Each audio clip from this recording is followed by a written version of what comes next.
నిజమే లేదా? ఇప్పుడు మళ్ళీ అంటున్నారు మనం తినడానికి.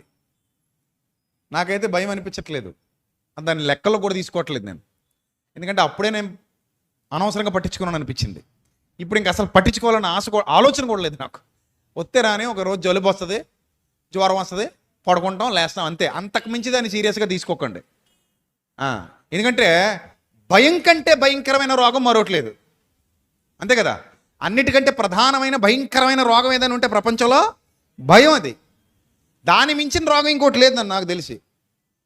కాబట్టి ఆ భయమే వదిలేస్తే ఏమీ లేదు. అది వచ్చిందో తెలీదు, పోయిందో తెలీదు, చచ్చిందో తెలీదు, ఉందో తెలీదు. దాన్ని పట్టుకుని ఇంకా మీడియాలో మొదలెట్టారు, తొలి కరోనా మరణం అంటాడు. ఇంకా అదే గొడవ. ఇంకా టీవీ ఆన్ చేస్తే మనల్ని ప్రశాంతంగా బతకనివాడు. అప్పట్లో అలాగే చంపేశారు మనుషుల్ని, భయపెట్టి చంపేశారు.